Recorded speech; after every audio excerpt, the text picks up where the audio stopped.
So hello at sa mga idol, welcome ulit sa panibagong video. At sa video na to, ayan, i-review natin itong bagong labas ng 4G smartphone ng Xiaomi, ang Xiaomi Redmi Note 15 4G. Tara, pag-usapan natin.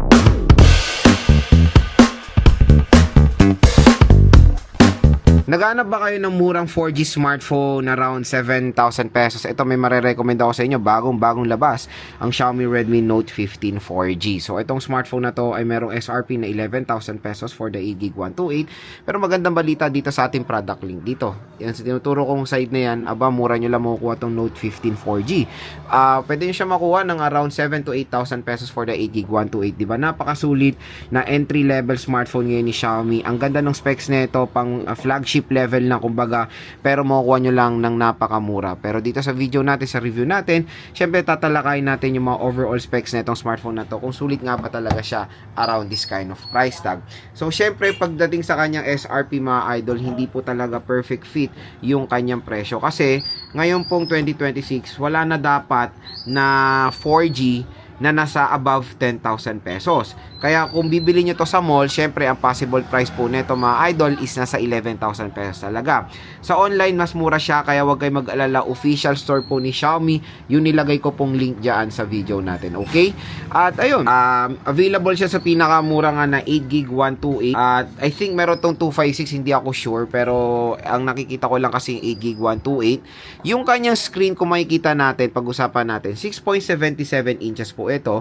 Ang maganda pa dito, ang taas ng resolution niya, Full HD Plus 1080p, at sa ganitong presyo na 7,000 pesos, malamang sa malamang is perfect fit po yung ganitong resolution. Pag naglalaro kayo dito, manonood ng movies, may enjoy nyo sa kanyang napakagandang display. AMOLED display pa to mga idol. Tignan nyo naman kung gaano ka-vibrant yung display na ito. Lalo na pag hinawakan nyo ng actual to, talagang matutuwa yung mata nyo sa ganda ng display netong smartphone na to. And yun nga, mataas din ang nits of brightness. Tignan nyo naman, 3200 nits of brightness to. So meron siyang magandang feature dito na perfect sa mga motor taxi riders natin or sa mga workers natin na parating na sa outdoor at parating na sa direct sunlight, yung tinatawag nilang sunlight mode. So pag yun, nag-boost pa mas lalo pa siyang lumiwanag. So expand brightness range and adjust brightness automatically under bright conditions. This feature will cause your device to heat up and consume more power. So yun lang naman ang isang disadvantage of course ng sunlight mode. Mas malakas siya kumonsume ng battery, pero no worries when it comes sa battery naman nitong smartphone na to mga idol, kasi nga naman is kumbaga mataas ang battery nito, 6,000 mAh na removable battery, o di ba? Napaka solid. Kumbaga sa battery performance nito, tatagal din to ng isang araw. Syempre depende pa rin sa usage nyo. Kung ito lang talagang smartphone nyo, kumbaga dito lahat ginagawa nyo or naglalaro kayo ng maghapon, syempre hindi po tatagal yung kanyang battery ng isang araw. Pero kung casual things lang, tatagal to na isang araw, matik baka kinabukasan pa nga. Yun ang pinaka solid dito sa Xiaomi Redmi Note 15 4G. Meron siyang excellent battery performance, and mabilis na naman ang kanyang charging rate na 33 watts. Tulad na sinasabi ko sa mga ibang review ko, at least 33 watts na talaga ang the best minimum na pwede natin makuha para eterno sa 6K mAh battery capacity. Kung siguro 1,000, 33 watts, mga 1 hour 30 minutes mo full charge nyo naman na itong smartphone na to. So ganun naman din kasolid ang battery performance at yung fast charging rate na itong smartphone na to. And yun, about sa what do you call this one, yung kanyang operating system, HyperOS 2 to with Android 15. Asahan nyo na to pag mga bagong labas sa Xiaomi, especially first quarter ng taon. Nasa last year pa sila na Android operating system. Pero no worries, naka-ready po ito sa Android 16 with HyperOS 3. At matagal po ito ma-update. Ilang major updates po ang pwede dito. I think 4 major updates ata ang Xiaomi or 3. I don't know, pero gano'n naman sila katagal mga idol. Kaya matagal pa ito magamit when it comes sa longevity. And yun nga, ang pinaka ayoko lang talaga sa, maganda naman ng HyperOS, very clean. Pero ang ayaw ko lang dito, ang dami pong bloatware. Ayan tignan mo na to, example na, meron na agad ads dun pa lang sa website, di ba? Sugal agad. Pero yun mga idol, hopefully ma-fix yan ni Xiaomi. And I know naman na pwede natin tanggalin yung Mi browser na yan. Pero syempre for your, di ba, yung mismong browser ng smartphone, dapat di ka na naglalagay ng ads dyan.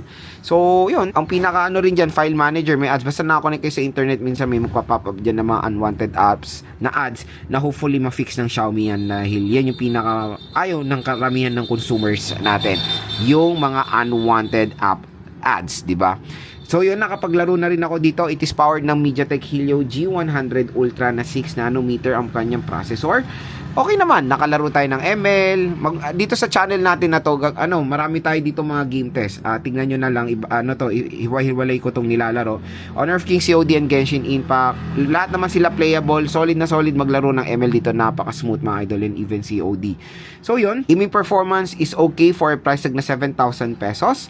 At MediaTek Helio G100 is a powerful chipset pa naman. So mga basic tasks, casual things, kayang-kaya naman i-handle din itong smartphone na to. Ang the best din dito sa Xiaomi Redmi Note 15 4G is, tingnan nyo naman, in-display fingerprint scanner pa siya. O diba? Napaka-solid. In-display na yan. Sa presyong 7,000, in-display usually nasa sila, side mounted, diba? And ito yung isang ilalaban natin na curved display na siya. Compared sa last year na model na flat display, ito mas na siya, mas premium na dahil curved display na itong Xiaomi Redmi Note 15 4G.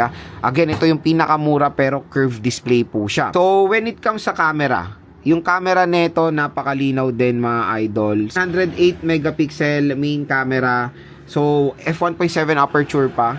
Pero the sad part is itong pangalawang lente na to is walang kwenta to. Depth sensor po yan. So, very useless. Useless tapos flash. Ito kasi design lang. Pero kung malayo at titingnan nyo, akalain nyo apat na camera ito. Pero in reality, ito lang gumagana. Malinaw naman ang kanyang 108 megapixel camera. Medyo may napansin lang ako while taking photo. Medyo minsan, lalo na pag direct sunlight talaga, nakakuha tayo ng overexpose na photos na kailangan mo pa i-tap para medyo gumanda yung kanyang brightness, kumbaga, especially sa front-facing camera. Yun lang naman, minsan overexpose yung photo, pero the quality itself, maganda naman or very sharp. Design and aesthetic, as you can see naman, tingnan nyo, napakanipis din itong Xiaomi Redmi Note 15 4G, di ba? Oh, ang nipis, oh. Hindi mo akalain, 6,000 mAh to, pero napakanipis. At ang gaan niya pa. Kaya nung naglaro ko dito, hindi ako nangangawit kasi magaan lang siya. Makunat na nga yung battery, ang laki ng battery capacity, magaan pa to. So ergonomics and all, kung i-rate ko yung kanyang design and aesthetic, 1 ang lowest and ang highest, ang score ko dito nasa perfect 10. Solid din ang speakers, dual steer speakers, sound by Dolby Atmos, at hindi lang yun, dual steer speakers na nga. Tignan nyo naman, up to 300% volume pa ang ma-offer netong smartphone na to. So itong smartphone na to ay pwedeng mabasa. With certain kind of pressure lang, hindi siya pwedeng masubmerge sa water. Pwede lang siya, for example, gagawin din siya sa navigating tool, ayan, umulan, ayan, pwede siya given.